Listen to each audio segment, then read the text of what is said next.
The times, they are a-changing, and when you work in PPC, it feels like they're a-changing faster and faster. The tactics that drove your best results in 2015 are probably no longer working. So what's a PPC practitioner to do? Welcome to ppc.zone September 2022. I'm your host, Jill Saskin-Gales, and I created this event to elevate new perspectives and insights in our industry. Our first speaker in the zone is a paid media strategist with both in-house and agency experience. She specializes in captivating ad copy and A/B testing across more than 7 different PPC platforms. Now, she's here to share her perspective on leveraging UGC to improve your campaign click-through rates. Please welcome Luna Rocha. Thank you, Jill. Happy to be here.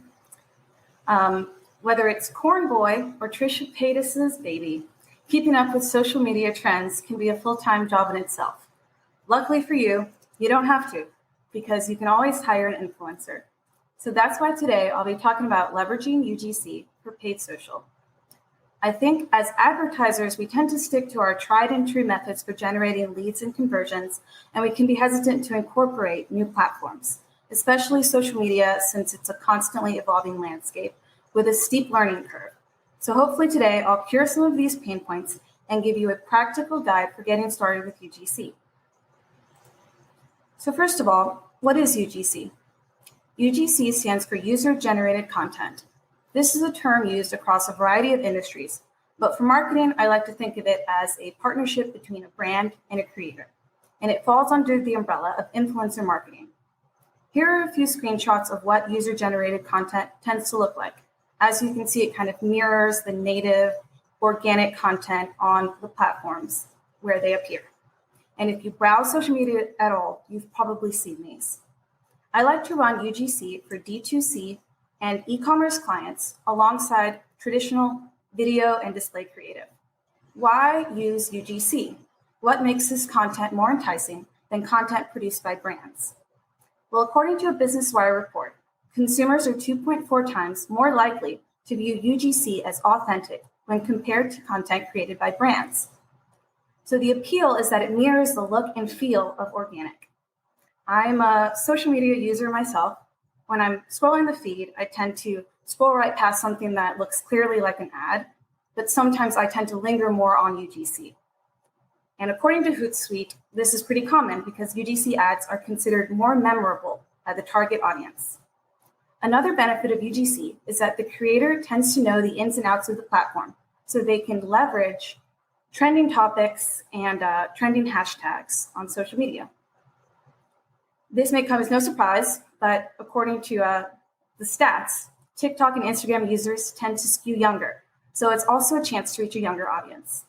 You can consider UGC as social proof that your product or service is valuable to others. So what platforms do you normally run UGC on? Instagram and TikTok.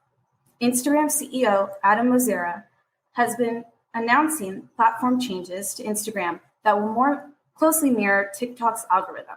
So instead of seeing people that you follow, you're going to see increasingly viral content from influencers. And this creates additional opportunities for marketers looking to get in front of a new audience. So how do these ads appear? Well, usually UGC shows up as stories, which you can see on the left, or in-feed ads, which I've included a screenshot on the right. And they usually come in a cost per click, cost per impression, or cost per view model, which means a view of over 6 seconds. So similarly, TikTok also has in-feed ads. They also have Spark ads, which you can think of as basically their equivalent of a Facebook boost, because it's a way to create an ad out of your pre-existing content that has maybe some viral potential. They also have top view ads, which is the first thing that populates when a user opens the app. And these also run on a cost per click, cost per impression, or cost per view model, and that's something you can set up when you're setting up the ads. So which industries benefit from UGC? I've personally used UGC for direct-to-consumer brands, including subscription-based services, retail, and restaurants where we partnered with local influencers. Although I think that there are additional use cases, including brand awareness for B2B. So I think that advertisers would generally benefit from implementing UGC across a variety of industries. One particularly successful use case we saw was with a mobile app geared towards stay-at-home moms. After implementing UGC, we saw a 23% lift in app installs. And our influencer made sure to use #MomLife, #StayAtHomeMom, and these were kind of the icing on the cake. And I think that really contributed to the 23% lift. So I attribute a large part of the success on these campaigns to finding the right influencer. How do you find the right influencer? Well, a cost-effective way is to identify your engaged customers. Most likely you've been posting as your brand on social media for a while, and you probably have a user base that considers themselves a fan of your product or service.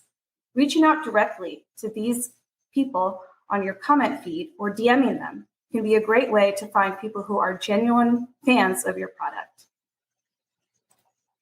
Another thing you're going to want to think about is avoiding red flags. So you're going to want to do your due diligence and look through the person's social media feed to make sure that there's no blatant red flags like drug use or political rants that could possibly alienate your audience or misrepresent your brand.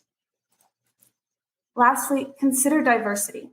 Most likely the people who use your app or product come from a variety of walks of life. So think about this when you are choosing a brand ambassador.